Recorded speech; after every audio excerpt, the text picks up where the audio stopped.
गाइए।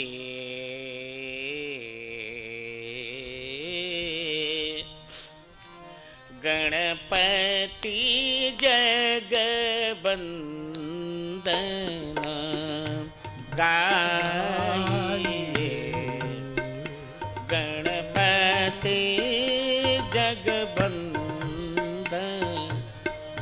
शंकर सुवन भवानी नंदन शंकर सुवन भवानी नंदन गाइए। गणपति जगवंदन गाइए। गणपति जगवंदन सीधी सदन गजबदन विनायक कृपा सिंधु सुंदर सबलायक कृपा सिंधु सुंदर सबलायक मोदक प्रिय मुद मंगल दाता विद्या वारिधि बुद्धि विधाता विद्या वारिध बुद्धि विधाता गाइए। गणपति जगवंदन गाइए। गणपति जगवंदन मागत तुलसीदास कर जोरे बसहु राम सिया मानस मोरे। राम सिया मानस मोरे बसहु राम सिया मानस मोरे बसहु राम सिया मानस मोरे गाइए।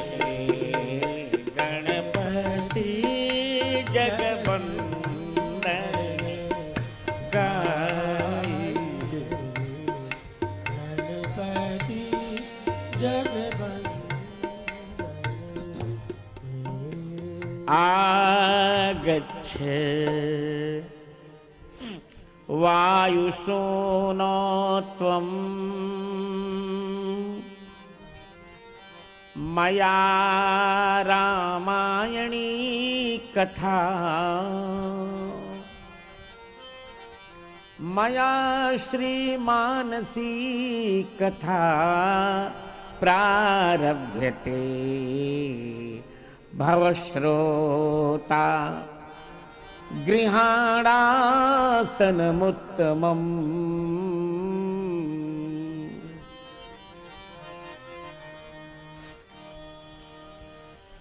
कल्याणानां निधानं कलिमलमथनं पावनं पावनानां पाथेयं यन्मुमुक्षाः सपदि परपदप्राप्तये प्रस्थितस्य विश्रामस्थानमेकम्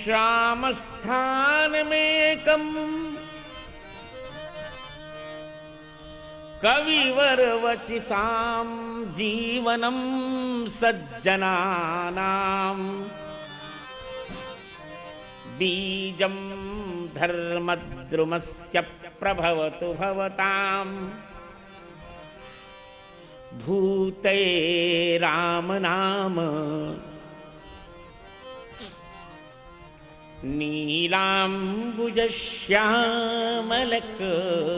नीलाम्बुजश्यामलकमलाङ्गम् सीता समारोपितवामभागम् पाणौ महासायक चारुचापम् नमामि रामं रघुवंशनाथम्।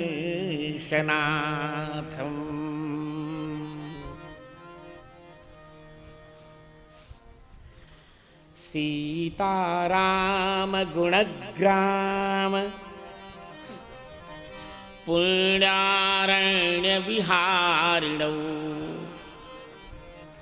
वंदे विशुद्ध विज्ञानौ कवीश्वर कपीश्वरौ।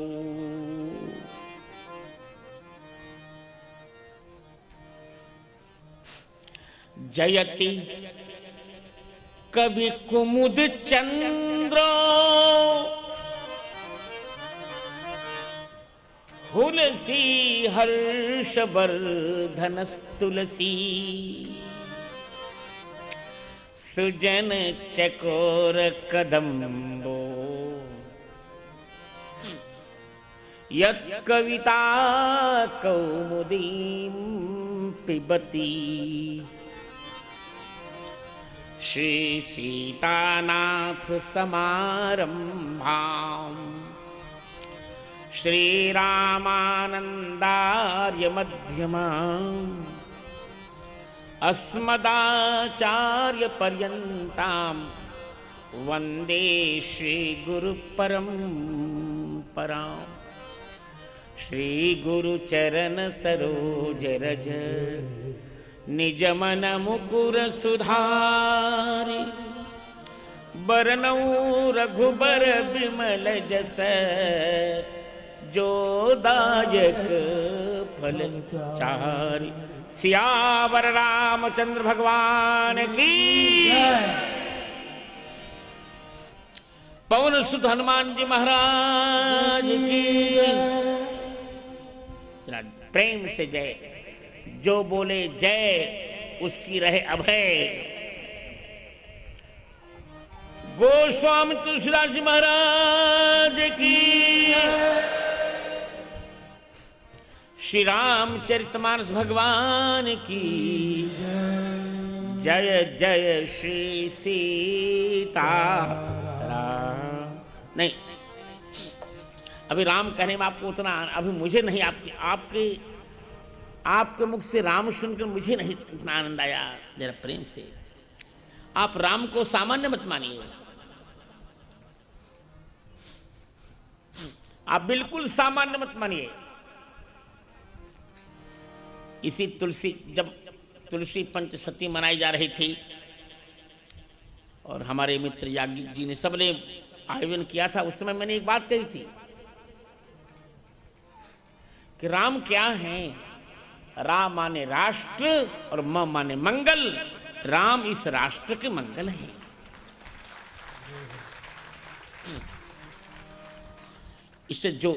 इसलिए जो राष्ट्र का मंगल चाहते उन्हें राम कहना पड़ेगा। जय जय श्री सीता राम।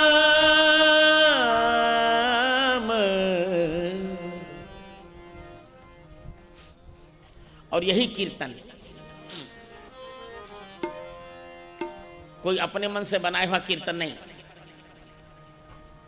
जो कीर्तन हनुमान जी करते हैं, जो कीर्तन भगवान शंकर करते हैं, जो कीर्तन भुषुंडी जी करते हैं, जो कीर्तन याज्ञवल्क्य करते हैं, जो कीर्तन तुलसीदास जी करते हैं,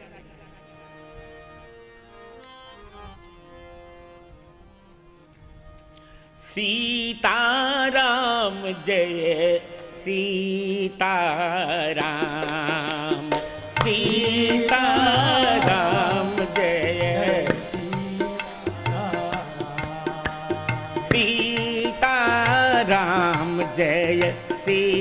सीताराम। देखिए मास्टर साहब इतना, सीताराम जय सीताराम जय सीताराम सीताराम जय सीताराम सीताराम जय सीताराम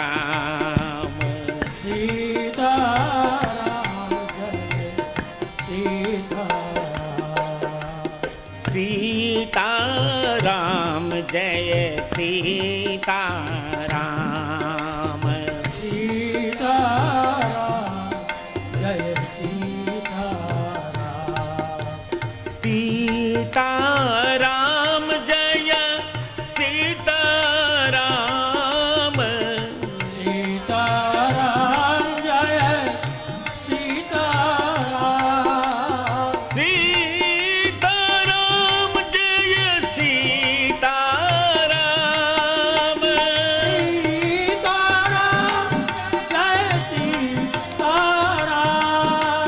सीताराम जय सीताराम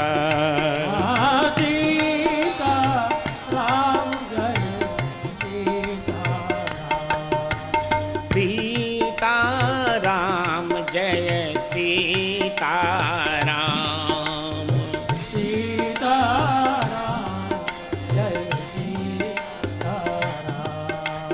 सीताराम जय सीताराम सीताराम जय सीताराम राम।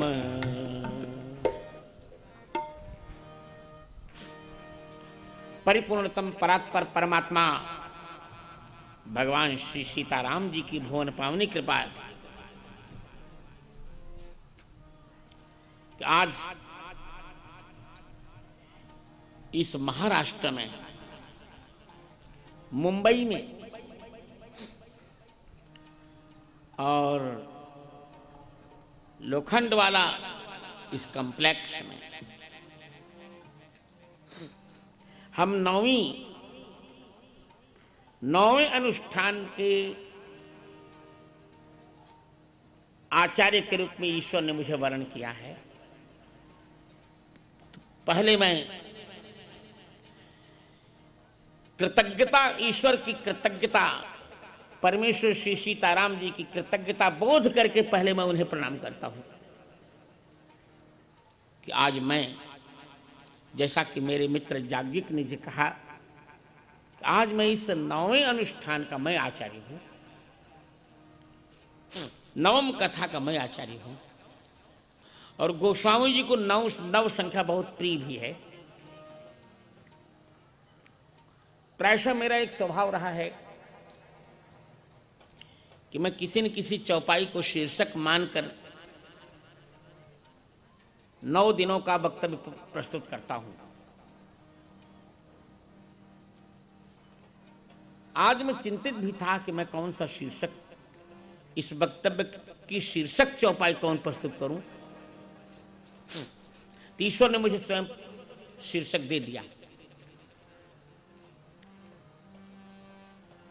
और वही शीर्षक वही होगा, उसी को केंद्र मानकर संपूर्ण कथा चलती रहेगी। मानस के कोई भी प्रसंग छूटेंगे नहीं, आप चिंता न करें। जैसा कि याज्ञिक जी जानते हैं और सभी मेरे मित्रगण जानते हैं, मुंबई कोई मेरा परिचित नहीं है। मुझे एक हर्ष है, आज पहले मैं अपना हर्ष कह लूं। जब मैं पढ़कर निकला और अध्यात्म के क्षेत्र में मेरे प्रवेश का शुभारंभ हुआ, उसी समय एक बार मेरा राजकोट जाना हुआ। कोई एक मेरे परिचित रहे होंगे, परिचित नहीं कहेंगे, मेरे आयोजक रहे होंगे। उन्होंने ये कहा, एक डॉक्टर लाए, कहा कि हवाई जहाज से जाने के लिए आपको एक कंसेशन बनवा लेते हैं, ब्लाइंड कंसेशन। इतना सुनना था कि जैसे मुझे प्रायशः क्रोध आता नहीं है, परंतु मुझे बहुत क्रोध आ गया। और क्रोध ही नहीं आया, क्रोध में कुछ ऐसा हो गया कि मैं वहां एक मेरी ही चप्पल रखी थी, मैंने खींचकर फेंक दिया और सीधे वह चप्पल उन महोदय के चश्मे पर आई। लोगों ने पूछा, आपको क्रोध क्यों आ गया? मैंने कहा कि जो ब्लाइंड हो वो ब्लाइंड कंसेशन बनवाए। तो उन्होंने हमसे पूछा कि आप ब्लाइंड नेम का? नहीं, मैं दृष्टिहीन हूं ही नहीं। इसके दो कारण हैं। पहला कारण है सर्वश्लोचनम शास्त्रम, शास्त्र ही सबकी आंख होती है। यस्य नास्त्यंधेव सः, जिसके पास वह शास्त्र नहीं है वो अंधा है। मैंने उन महोदय से कहा कि बताओ, ऋग्वेद से लेकर हनुमान चालीसा पर्यंत संपूर्ण वैदिक वांग्मय में से तुम कहां से मुझसे पूछना चाहते हो?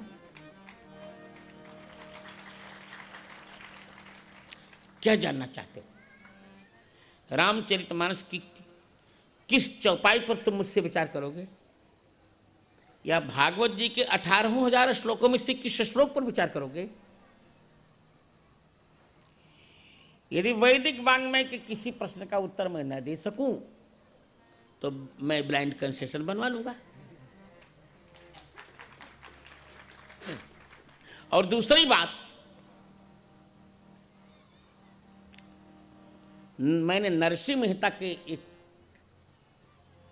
गीत के खंड से प्रस्तुत की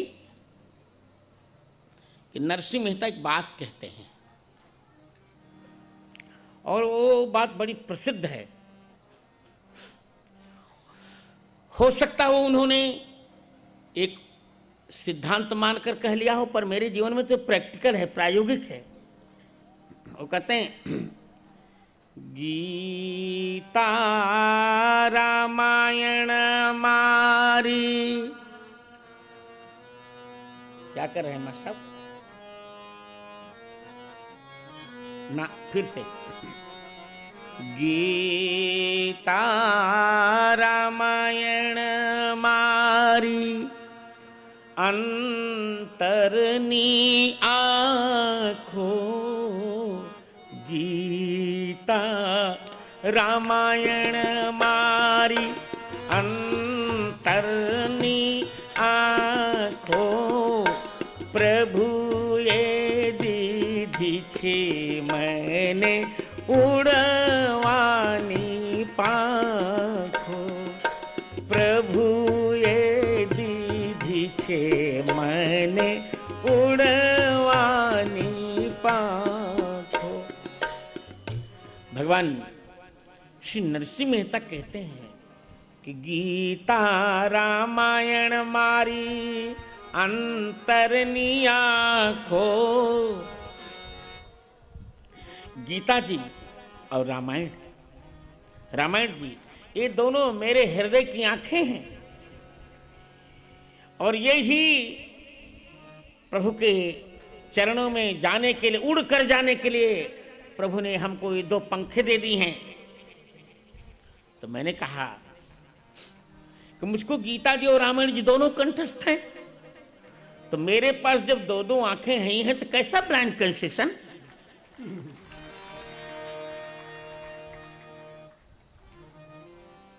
कुछ संजोग बना मित्रों कि मैंने गीता जी के भी बहुत पाठ किए और रामायण जी के भी, और दोनों पर भाष्य लिखा। गीता का भाष्य तो उपलब्ध है प्रस्थानत्रयी भाष्य में। और इसी 14 जनवरी को रामचरितमानस पर मेरी, वैसे ग्रंथ तो मैंने बहुत लिखे रामचरितमानस पर, बड़े बड़े ग्रंथ हैं, निबंध ग्रंथ, पर रामचरितमानस पर पहली टीका भी मैं प्रस्तुत कर रहा हूँ 1000 पृष्ठों में, भावार्थ बोधिनी। 14 जनवरी को उसका लोकार्पण होगा।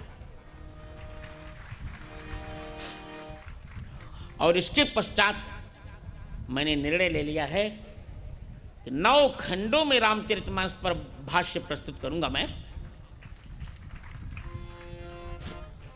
तो मैं भी यही सोच रहा था कि मुझे कौन सा शीर्षक लेना चाहिए चौपाई का।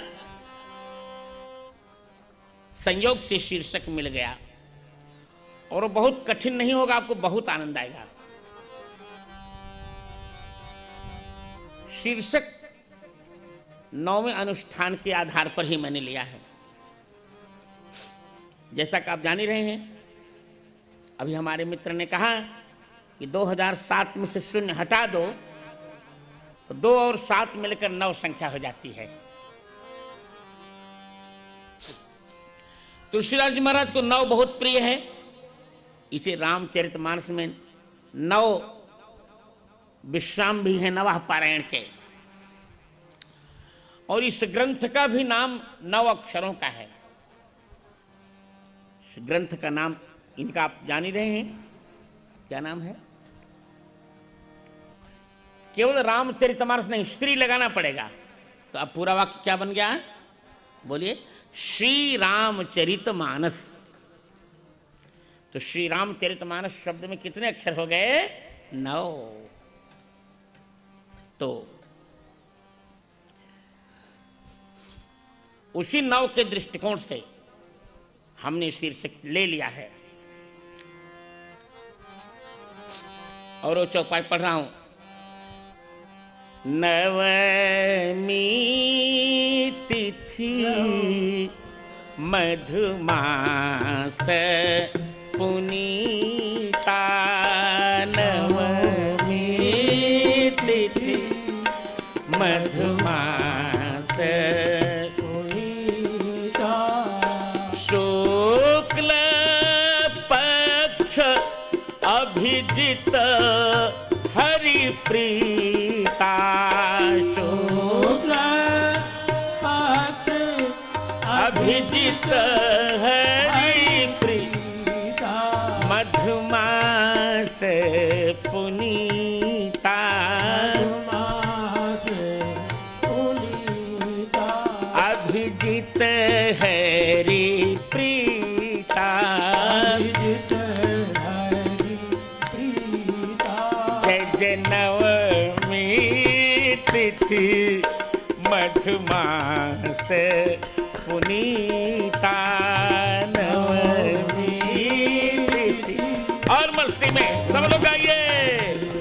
पुनीता, नवमी तिथि मधुमास पुनीता, नवमी तिथि मधुमास पुनीता। अर्थात भगवान श्री राम जी के, प्रभु श्री राम के प्राकट्य की जो तिथि है वह है नवमी। पवित्र मधुमास माने चैत्र का महीना, शुक्ल पक्ष, अभिजित मुहूर्त और हरिप्रीता। हरिप्रीता क्या अर्थ होता है? बहुत से लोगों को इसका पता नहीं होगा। मैं तो मानता बहुत से नहीं, कि यहां जितने लोग बैठे किसी को नहीं पता होगा ये हरिप्रीता क्या आ गया यहां पर। शुक्ल पक्ष अभिजित, और आगे क्या लिखा? हरिप्रीत। ये हरिप्रीता क्या है याज्ञिक जी? क्या बढ़िया। हमने कोश देखा, संस्कृत का एक बहुत सुंदर कोश है धनंजय कोश, धनंजय कोश। और धनंजय कोश में हरिप्रीत का अर्थ लिखा हरिप्रीत पुनर्वसु। पुनर्वसु नक्षत्र को हरिप्रीत कहते हैं। देखिए कथाएं तो सभी कह रहे हैं, कथा कहना अलग वस्तु है, चुटकुले सुना लेना बहुत अलग वस्तु है। एक है वही एक परंपरा है। कथा में फिल्मी गीत जोड़कर, शेर शायरी, कव्वाली, गंदी फुहड़ जोड़कर श्री राम कथा को गटर से मिला देना ये अलग विषय है। परंतु श्री रामचरितमानस के अक्षरों के अर्थ का निरूपण करना बहुत अलग है। अब हरिप्रीत टीकाओं में भी ये लिखा कि अभिजीत नक्षत्र भगवान को बहुत प्रिय। अरे क्यों बहुत प्रिय? क्या भगवान को रोहिणी नक्षत्र नहीं प्रिय है? इसलिए मैं निवेदन करूं, यहां अभिजीत नक्षत्र न लीजिए, अभिजीत मुहूर्त लीजिए। और हरिप्रीता माने क्या? पुनर्वसु। नवमी तिथि मधुमास पुनीता। जय हो। नवमी तिथि मधुमास पुनीता। शुक्ल पक्ष अभिजित हरिप्रीता। अभिजित हरिप्रीता। अभिजित हरिप्रीता।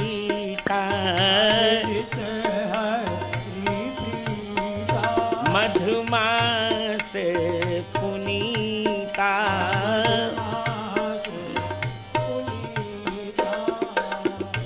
नवमी तिथि, नवमी तिथि भगवान राम जी के जन्म की तिथि। और एक और आनंद है, यही नवमी रामचरितमानस जी के भी जन्म की तिथि। नवमी भौम वार मधुमासा। नवमी भौम वार मधुमासा। अवधपुरी यह चरित प्रकाशा। अवधपुरी यह चरित प्रकाश।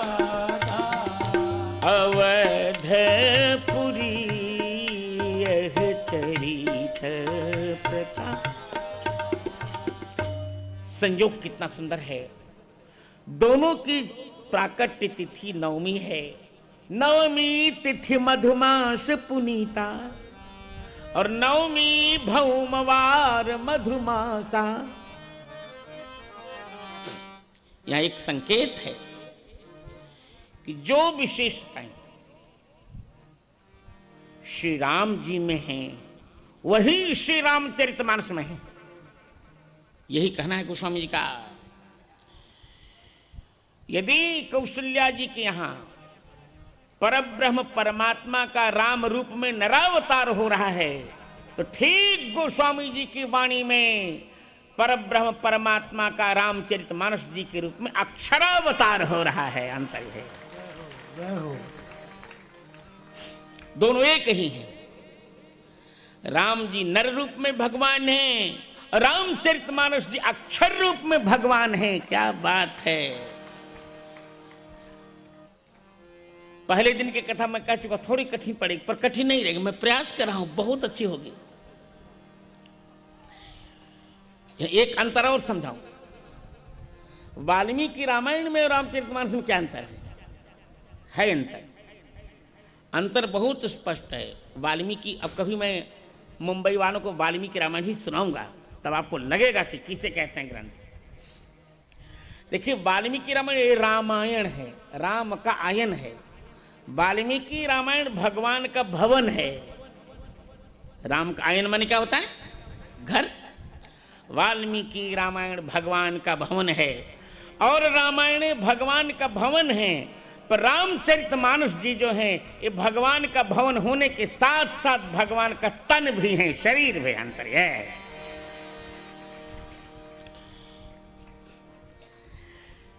बालकांड भगवान का चरण है, अयोध्या कांड भगवान का कटि प्रदेश है, अरण्य कांड भगवान का पेट है, उदर है, किष्किंधा कांड भगवान का हृदय है, सुंदर कांड भगवान का गला है, कंठ, युद्ध कांड भगवान का मुख और उत्तर कांड भगवान का सिर। इस प्रकार रामचरितमानस भगवान का शरीर है। बालकांड प्रभु पाए, बालकांड प्रभु पाए, अयोध्या कटि अति सोहे,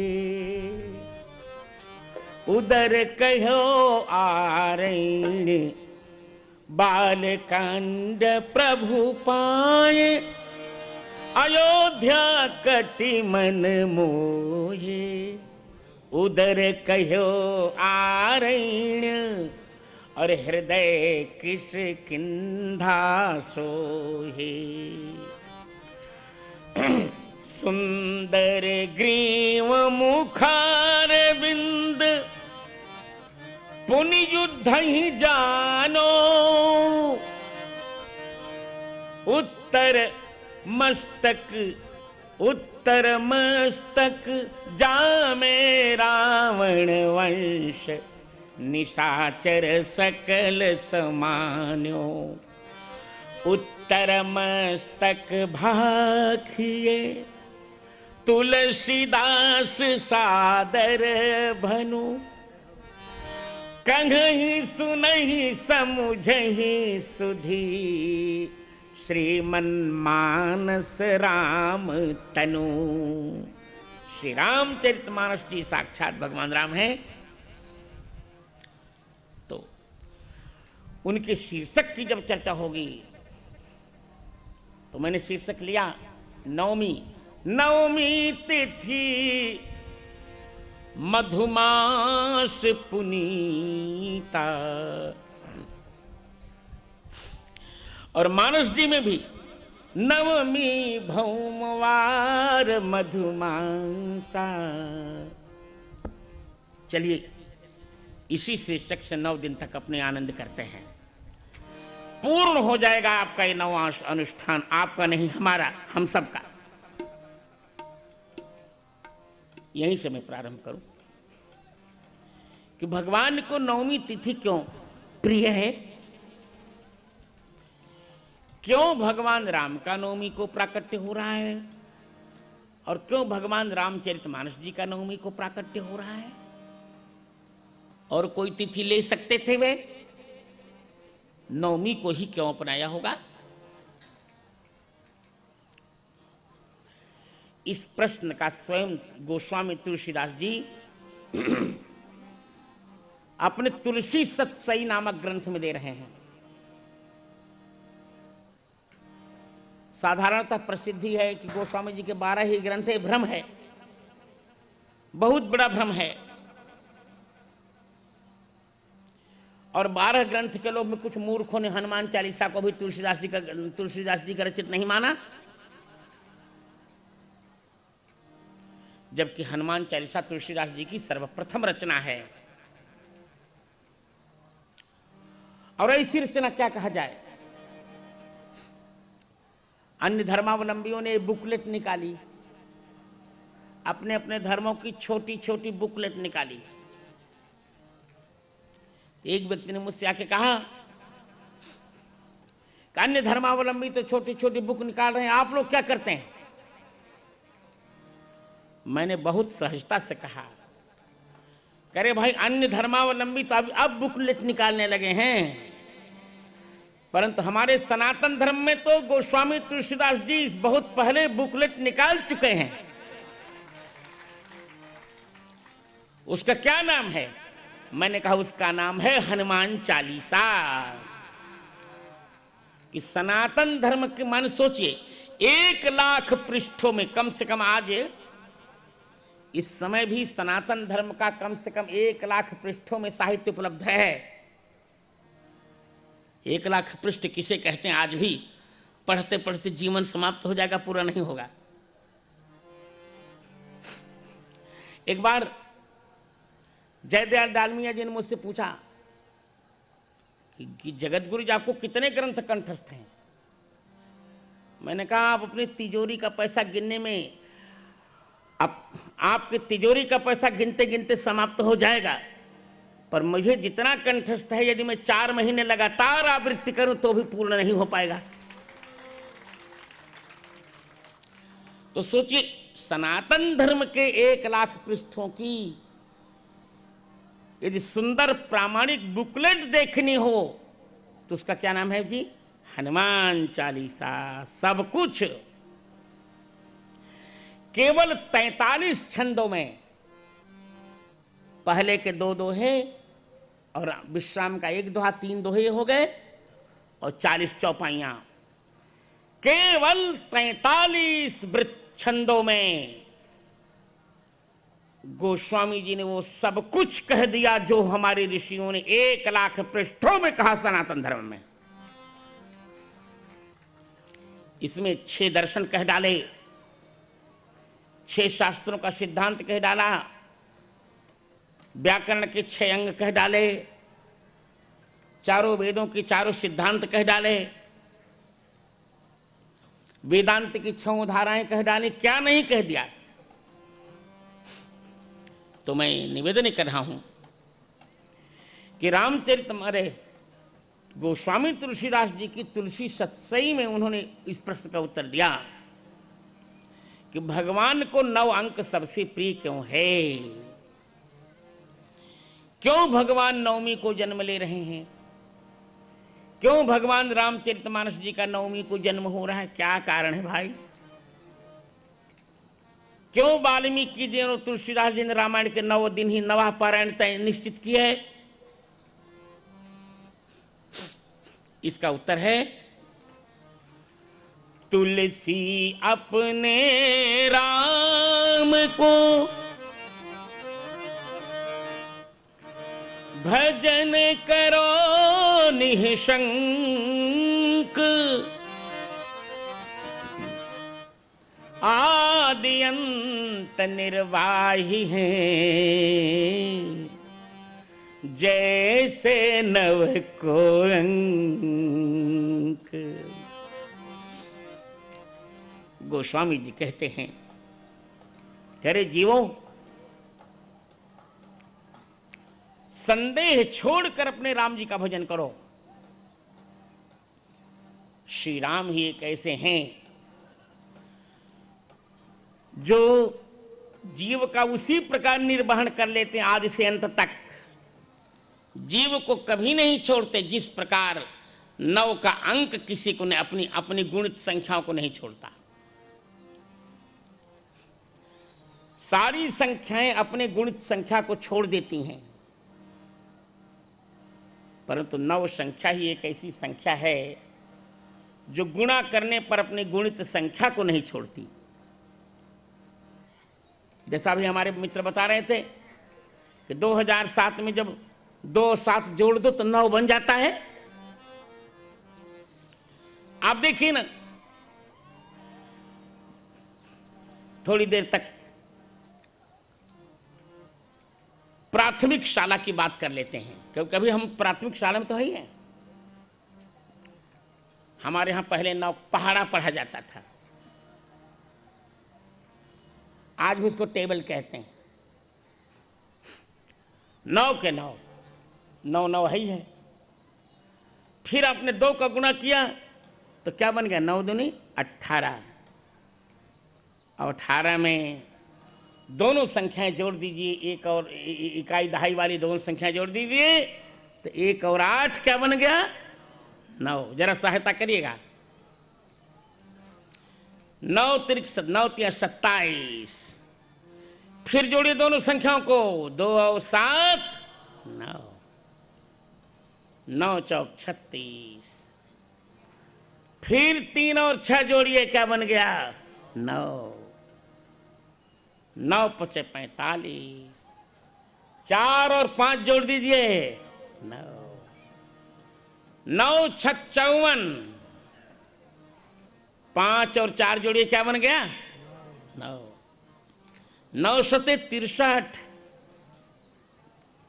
6 और 3 9, माता जी बिल्कुल ठीक, 9 8 72, 7 और 2 9, 9 9 81, 8 और 1 और 9 दहम 90, 9 का 9 पूरा का पूरा 9। इसका अर्थ आपने समझा कि 10 तक का टेबल हमने क्यों पढ़ाया? क्या कोई प्राइमरी की कक्षा चल रही है?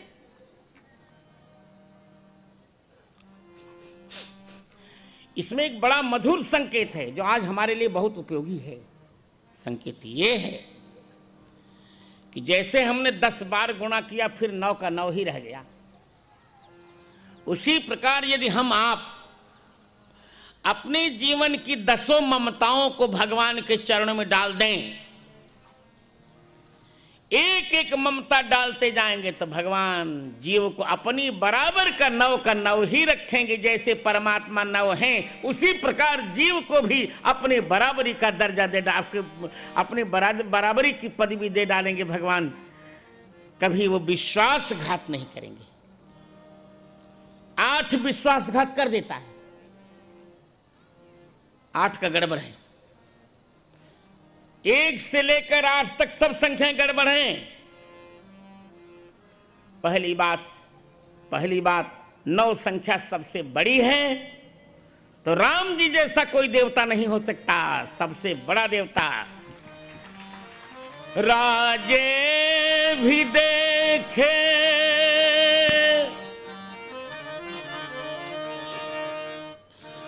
राजे भी देखे और महाराजे भी देखे। अरे राजे भी देखे महाराजे भी देखे, मेरे राम जैसा कोई राजा न देखा, मेरे राम जैसा कोई राजा न देखा, कोई राजा न देखा, मेरे राम जैसा। देवता भी देखे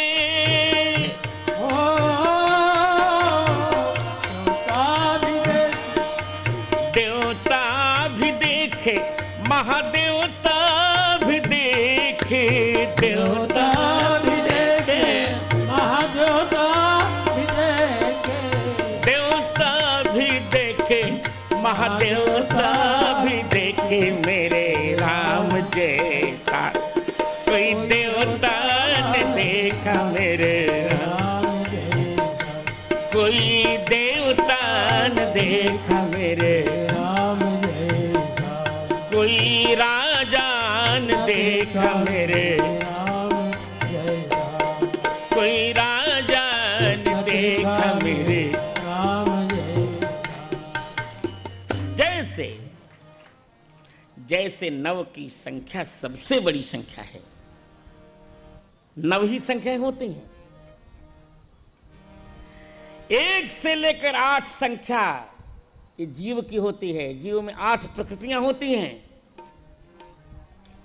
भूमिरापो नलो वायु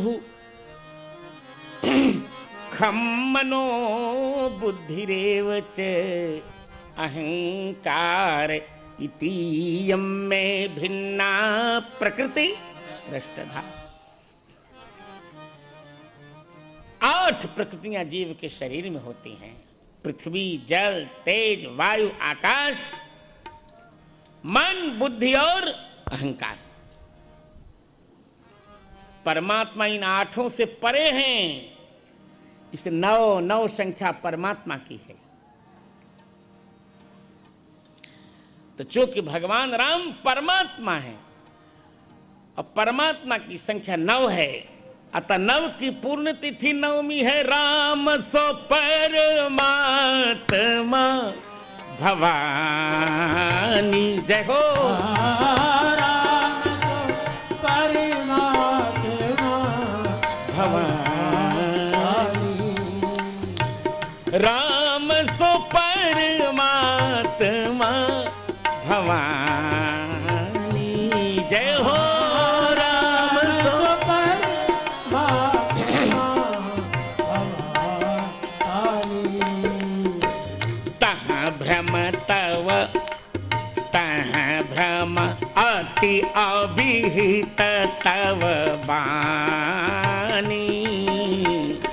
तह भ्रम अति अभिहित तव बानी। रामचरितमानस के बालकांड के 119वें दोहे की छठी पंक्ति में तुलसीदास जी महाराज कहते हैं, शिव जी कहते हैं पार्वती राम जी परमात्मा हैं और राम जी के प्रति भ्रम करना ये तुम्हारी वाणी अत्यंत अभिहित है, सर्वथा वेद से विरुद्ध है। राम जी परमात्मा है। आप कहेंगे तुलसीदास जी ने कह दिया होगा। हम पूछते हैं आपसे, आप और सबसे बड़ा प्रमाण किसको मानते हैं राम कथा में? आप कहेंगे वाल्मीकि को। तो मैं वाल्मीकि रामायण में बता रहा हूं। वाल्मीकि रामायण में राम जी को एक ऐसी महिला पात्र परमात्मा कह रहे जहां आप विश्वास नहीं करेंगे, जिस पर आप विश्वास ही नहीं कर सकते कि परमात्मा कह रही है। मैंने जानकर महिला पात्र शब्द चुना है। आप सभी जानते हैं श्री राम कथा का खलनायक आप जान ही रहे हैं। भले कुछ लोग महिमा मंडित करने के लिए उस पर व्याख्यान दे रहे हों, वो तो ठीक है। किसी की जीभ नहीं पकड़ी है किसी ने, बोलने दे जिसको जो बोले, लेट देम वर्क। परंतु श्री राम कथा का खलनायक कौन है आप जानते हैं? सभी जानते हैं। श्री राम कथा का खलनायक है कौन? रावण। रावण राक्षस है और उसकी पट्टमहिषी रावण की पटरानी, जिसको हम आप जान रहे हैं, उसका क्या नाम है? मंदोदरी। और मंदोदरी राक्षस की तो पत्नी है पर दानव की कन्या है। दानव कन्या है, राक्षस की पत्नी है और राक्षसों की मां भी है। ऐसी मंदोदरी राम जी को परमात्मा कह रही है वाल्मीकि रामायण में। रावण, अरे मंदोदरी का पति मर चुका, मंदोदरी का पति रावण मर चुका है और मंदोदरी विलाप कर रही है। विलाप के समय किसी को धैर्य रहता है? विधवा हो चुकी है मंदोदरी। राम जी के बाणों से रावण के 10 सिरों को कटा देख रही है मंदोदरी। राम जी के बाणों से रावण की 20 भुजाओं को छत बिच्छत देखती है मंदोदरी। ऐसे समय में जहां गंभीर से गंभीर व्यक्ति का धैर्य टूट सकता है, ऐसे संवेदनशील समय में मंदोदरी राम जी को परमात्मा कहती है वाल्मीकि रामायण में। व्यक्तमेश महायोगी परमात्मा सनातन है। व्यक्तमेश महायोगी परमात्मा सनातन है। श्री वत्सवक्षा नित्य श्री रजय्य शाश्वतो विभो। मंदोदरी कहती है रावण को संबोधन करके, कह रहे रावण तुम प्रभु श्री राम को नहीं समझ पाए, ये तो स्पष्ट रूप से महायोगी हैं। महानता योगिन येन, जिनके कारण योगी जन महान बन जाते हैं। श्री राम जी परमात्मा हैं, श्री राम जी सनातन हैं। श्रीवत्स वक्षाः श्रीवत्सलांछन नारायण जिनके हृदय में निवास, जिनके हृदय में रहते हैं, हृदय से प्रकट हुए हैं। नित्य श्री, श्री जी जिनके पास नित्य रहती हैं, अजय्य हैं, शाश्वत विभु सर्वव्यापक परमेश्वर श्री राम जी परमात्मा है। तो मैं निवेदन कर रहा हूं कि 9 संख्या परमात्मा की है, क्योंकि परमात्मा से कोई बड़ा, राम जी से कोई बड़ा नहीं हो सकता। सबसे बड़े हैं श्री राम। जो बड़ होई सो राम बड़ाई। भरत जी कहते हैं ना, भरत जी स्वयं कहते हैं कि प्राणनाथ रघुनाथ गोसाई। सीता जी के संबंध में भरत जी कह रहे हैं अयोध्या कांड के 100 क्या कहते हैं 99 दोहे का अंतिम पंक्ति में कि प्राणनाथ रघुनाथ गोसाई। अरे जो बड़ हो इस राम बड़ाई। जितने लोग बड़े हो रहे हैं, सबको बड़प्पन यदि मिला है तो भगवान राम से मिला है। जो बड़ हो इस राम बड़ाई। विनय पत्रिका में गोस्वामी जी कहेंगे, राम सो बड़ो है कौन, मोसो कौन छोटो। राम सो खरो है कौन, मोसो कौन खोटो। तो राम जी से कोई बड़ा नहीं हो सकता। यदि राम जी सबसे बड़े हैं तो संख्याओं में 9 संख्या सबसे बड़ी है, इसके पश्चात कोई संख्या नहीं होती। आगे जो संख्याएं होंगी इन्हीं को जोड़कर होंगी। यदि 11 होगी भी तो 11 1 और 1 मिलाकर ही 11 बन जाएगा।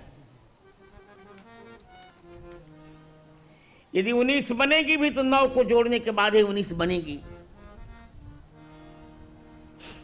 तो मैं निवेदन ये कर रहा हूं कि 9 संख्या सबसे बड़ी है और राम जी सबसे बड़े हैं क्योंकि परमात्मा है। और 9 का सबसे बड़ा स्वभाव है कि 9 के साथ जिसका भी संबंध होगा वो भी 9 बन के रहेगा। तो राम जी कहते हैं कि भैया जो भी मुझसे अपना संबंध जोड़ेगा, रिश्ता जोड़ेगा, मेरी प्रतिज्ञा में उसको अपने बराबर का बना के रखूंगा। मैं, मेरी प्रतिज्ञा है। वर्णानाम अर्थ संघानाम रसानाम छंदसामपि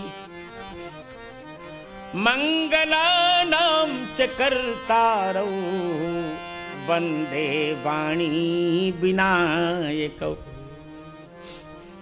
देखिए बड़ा सुंदर योग है। यहां मंगलाचरण में भी तुलसीदास जी महाराज ने 9 को नहीं छोड़ा। पहले श्लोक में 2 का मंगलाचरण, वाणी और विनायक माने सरस्वती जी और गणपति। दूसरे श्लोक में भवानी शंकर वंदे पार्वती और शिव। कितने हो गए? 4 हो गए। तीसरे श्लोक में गुरुदेव वंदे बोधमयम् नित्यम 5। चौथे श्लोक में कवीश्वर कपीश्वर वाल्मीकि और हनुमान जी 5 और 2 7। और फिर 5वें श्लोक में न तो हम राम वल्लभम सीता जी 8। और 6ठे श्लोक में रामाख्यमीशम हरिम राम जी 9। माने मंगलाचरण में भी गोस्वामी जी 9 ले आए। गणपति, वाणी और गणपति, पार्वती और शिव, गुरुदेव और वाल्मीकि और हनुमान जी, सीता जी और राम जी। कितने हो गए मित्रों? 9 हो गए। इसलिए नवमी तिथि मधुमास पुनीता। जय हो नवमी तिथि मधुमास पुनीता। शुक्ल अभिजीत हरि प्रीता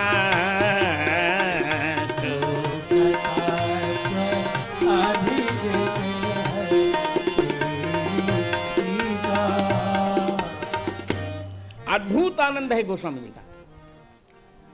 आनंद क्या बात, गोस्वामी जी की भाषा तो भाषा है। फिर आगे चलकर देखते जाइए, थोड़ी देर नव तक नव का आनंद लेते हैं, फिर भी चर्चा करेंगे। जब गुरुदेव की वंदना का वर्णन आया,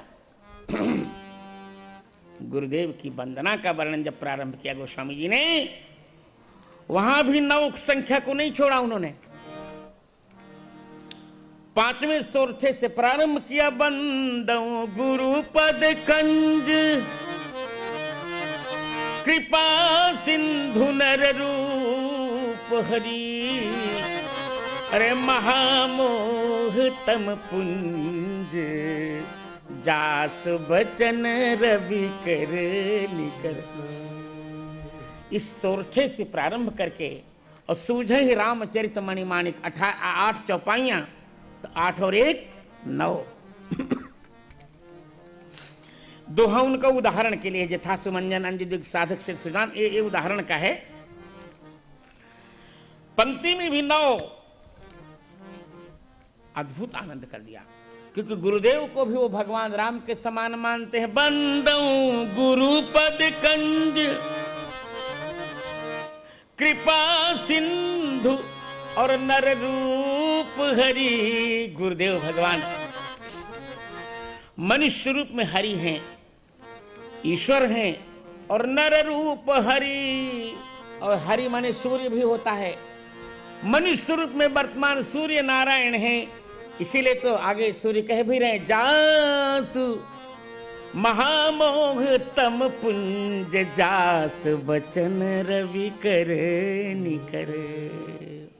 क्योंकि हरि कह चुके, हरि माने सूर्य नारायण, कृपा के सागर हैं। और मेरे गुरुदेव नर रूप में वर्तमान प्रभु राम भी हैं, और नर रूप में वर्तमान सूर्य नारायण हैं। तो जैसे सूर्य नारायण के किरणों से अंधकार दूर हो जाता है, उसी प्रकार गुरुदेव की वाणी की किरणों से मोह रूप अंधकार दूर हो जाता है। अद्भुत आनंद, बहुत प्रिय है गोस्वामी जी को। 9 जीवन में 9 का राम नाम का जप किया उन्होंने। अब चलते हैं, देखिए रामचरितमानस का जब प्रारंभ किया गोस्वामी जी ने, जल्दी से एक बात कहकर फिर कथा की ओर आपको ले चलूं।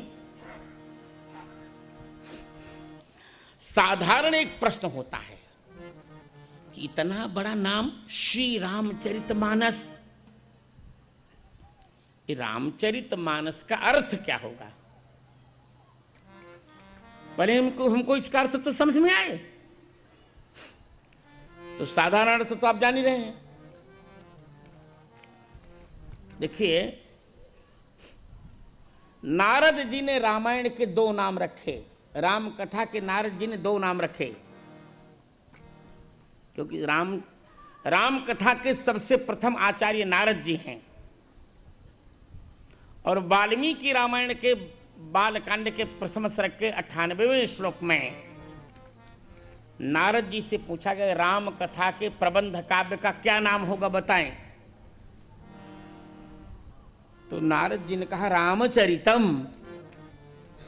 क्या कहा? रामचरितम।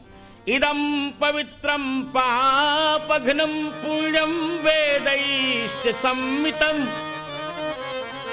यह पठेद रामचरितम सर्व पापैः प्रमुच्यते। तो प्रथम नाम रामायण जी का है रामचरितम, और दूसरा नाम क्या है? एतदायुष्यमाख्यानं पठन् रामायणं नरः। रामायणम दूसरा नाम है रामायणम। अब तीसरा नाम गोस्वामी तुलसीदास जी कहते हैं 100 करोड़ तो रामायण हो गई, 100 करोड़ रामायणी, अकेले वाल्मीकि जी ने 100 करोड़ बार रामायण लिखी, सोचिए। और ऋषियों ने तो लिखी ही रामायण सत्यकोटि अकेले गोस्वामी जी के, फिर तो अपारा। प्रायशः सभी मुनियों ने रामायण लिखी। तो भक्तों ने प्रार्थना की गोस्वामी जी से, प्रभु एक काम करें। वाल्मीकि जी से भक्तों ने प्रार्थना की कि हम कोई ऐसा उपाय कहिए आप, जिससे 100 करोड़ रामायणों को हम इसी जीवन में पढ़ सकें। वाल्मीकि जी ने कहा 100 करोड़ दिन जब तुम जी ही नहीं सकते तो 100 करोड़ रामायण पढ़ कैसे सकोगे बताओ। जब 100 करोड़ दिन तुम जी ही नहीं सकोगे, अरे बहुत जियोगे, 100 वर्ष जियोगे तो 100 वर्षों में क्या 100 करोड़ दिन हो जाते हैं? कैसे पढ़ोगे बताओ। भक्तों ने कहा हमें पढ़ना है और आपको पढ़ाना है। तो वाल्मीकि जी ने कहा एक काम करते हैं, तब चलो हनुमान जी से प्रार्थना करते हैं। हनुमान जी से प्रार्थना की, हनुमान जी प्रसन्न हो गए। हनुमान जी ने कहा अच्छा बताओ क्या चाहते हो। वाल्मीकि जी ने कहा मैं तो कुछ नहीं चाहता, पर भक्त मुझे बहुत परेशान कर रहे हैं। क्या कह रहे हैं कि मुझे 100 करोड़ रामायण सुनाइए। अब जब कलयुग में किसी को 100 करोड़ दिन जीना ही नहीं है तो कैसे 100 करोड़ रामायण पढ़ेंगे भाई। और प्रभु आपके लिए कोई भी बात असंभव नहीं है, क्योंकि अघटित घटन घटित विघटन ऐसी बिरुदावली नहीं आने की। असंभव को संभव करना तो आप ही जानते हैं हनुमान जी महाराज। तब हनुमान जी ने कहा अच्छा ऐसा करो कि महर्षि वाल्मीकि आप बन जाइए तुलसीदास जी। कलयुग में चलिए आप तुलसीदास बनिए। फिर क्या करूं? मैं आपकी वाणी में बैठूंगा और एक ऐसी रचना हो जाए जिसमें 100 करोड़ रामायणों का सारांश आ जाए। बस फिर क्या था। वाल्मीकि जी महाराज तुलसीदास जी बने। ये पुराण की बात कर रहा हूं मैं। भविष्योत्तर पुराण में स्वयं वेदव्यास जी कहते हैं कि हनुमान जी के कहने पर वाल्मीकि जी तुलसीदास बने। वाल्मीकि तुलसीदास कलौ देवी भविष्यति, रामचंद्र कथा में ताम भाषाबद्धाम करिष्यति। तुलसीदास जी महाराज वाल्मीकि बने, वाल्मीकि तुलसीदास जी बने और हनुमान जी महाराज उनकी जीभ पर बैठे। हनुमान जी महाराज उनकी जीभ पर बैठे और कर दी रामचरितमानस की रचना। कर दी रामचरितमानस की रचना। एक ही ग्रंथ में 100 करोड़ रामायणें आ गई। तो रामचरितानाम मानसम, राम जी के चरितों का मानस सरोवर। जैसे सरोवर में जल की बूंदें होती हैं, उसी प्रकार तुलसीदास जी महाराज ने एक ऐसा मानस सरोवर बनाया जिसमें 100 करोड़ रामायण 100 करोड़ बूंद की भांति उपस्थित हो गए। बोल भक्तवत्सल भगवान की। रामचरित मानस यही नाम। जय हो।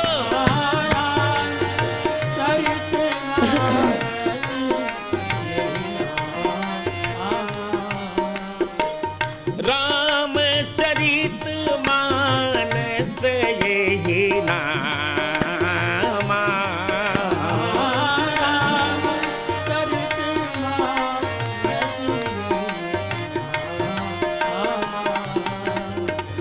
सुनत श्रवण पाइए विश्राम।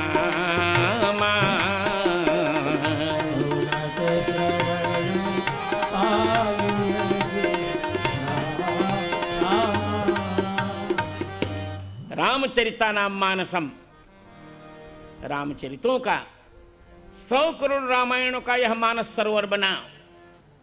एक ऐसा सरोवर तालाब जिसमें अकेले वाल्मीकि के 100 करोड़ रामायण उपस्थित हुए और सभी ऋषियों की रामायण उपस्थित हुई। अब सोचिए, लगभग 11,000 पदों का यह ग्रंथ, अवधी भाषा में लिखा हुआ 11,000 ग्रंथों का यह छंदों का यह ग्रंथ, जिसमें 100 करोड़ रामायणों का समावेश। तो मेरी माताओं, बहनों और मित्रों, अन्य ग्रंथों से रामचरितमानस जी की सबसे बड़ी विशेषता यह है कि अन्य ग्रंथों के पढ़ने से तो केवल एक ही ग्रंथ के पढ़ने का लाभ होगा।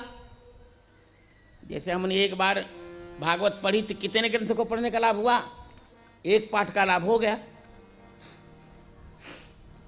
वाल्मीकि एक बार पढ़ लिया तो हमको एक रामायण पढ़ने का फल मिल गया। परंतु अकेले रामचरितमानस जी के पढ़ने से कम 100 करोड़ रामायणों के पाठ का फल मिल जाता है। मित्रों, मैं कोई पक्षपात नहीं कर रहा हूं, आप भी इसका उत्तर दीजिए। और विज्ञान के माध्यम से इसका प्रसारण सुनने वाले, संसार में रहने वाले सभी श्रोता इसका उत्तर समझ सकते हैं कि बताइए ऐसा कोई ग्रंथ है? रामचरितमानस जी के अतिरिक्त कोई ऐसा ग्रंथ बता दीजिए कि जिसके पाठ से कम 100 करोड़ ग्रंथों के पाठ का फल मिल जाए। सोचिए आप एक बार 9 दिन में रामायण जी पढ़ लीजिए और अखंड रामायण में 24 घंटे में पढ़ लीजिए। और मैं जब अखंड रामायण करता हूं स्वयं अपने लिए, तो मैं तो 9 घंटे में पूरा कर लेता हूं रामचरितमानस जी। तो 9 घंटे में मैंने एक बार रामायण का पाठ कर लिया तो कितने रामायणों के पाठ का फल मिला? मित्र श्रोताओं, जोर से बोलो। अभी सुनाई नहीं पड़ा, जोर बोलो। 100 करोड़ ग्रंथों के पाठ का फल मिल गया, 100 करोड़ रामायण। अब ऐसा पाठ लगभग मैंने 4,000 से ऊपर कर लिया है। बाप अंदाजा लगा लीजिए।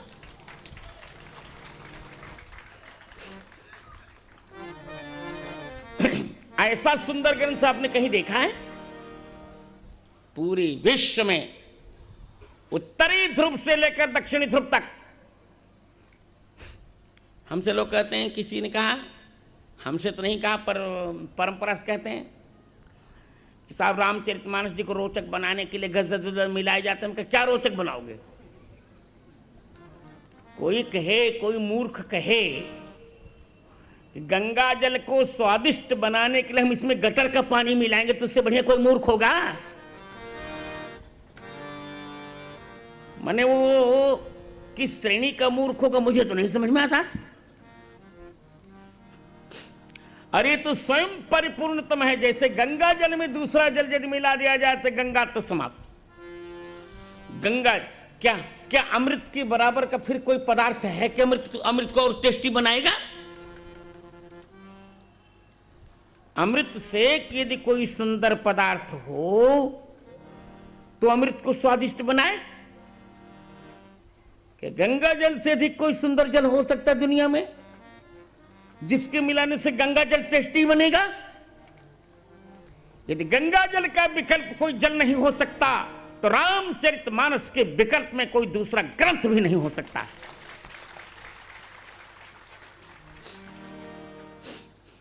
आज देखो नवा अनुष्ठान तुम्हारा कैसा होता है। अब सुनो, कथा कहते किसे हैं? अब ध्यान रखिए। इसीलिए इतना बड़ा, आप देखिए, ग्रंथ तो आपने बहुत देखे हैं। इतना बड़ा मंगलाचरण आपने किसी ग्रंथ में नहीं देखा होगा। रामचरितमानस छोटा सा ग्रंथ है। महाभारत 1,00,000 श्लोकों का ग्रंथ है और उसमें एक ही श्लोक मंगलाचरण का है, नारायणम नमस्कृत्य नरम चैव नरोत्तमम देवीं सरस्वतीं व्यासम ततो जय मुदीरये। लो, 18,000 श्लोक भागवत के 103 श्लोकों का मंगलाचरण है। जन्माद्यस्य यतोऽन्वयादितरतश्चार्थेष्वभिज्ञस्वराट्, जन्माद्यस्य यतोऽन्वयादितरतश्चार्थेष्वभिज्ञस्वराट्, तेने ब्रह्म हृदाय आदिकवये मुह्यन्ति यत्सूरयः, तेजो वारिमृदां यथा विनिमयो यत्र त्रिसर्गो मृषा, धाम्ना स्वेन सदा निरस्तकुहकं सत्यं परं धीमहि। ये नमस्कारात्मक धर्म प्रोज्झित कैतवोत्र परमो निरमत्सराणां सताम्, वेद्यं वास्तवमत्र वस्तु शिवदं तापत्रयोन्मूलनम्।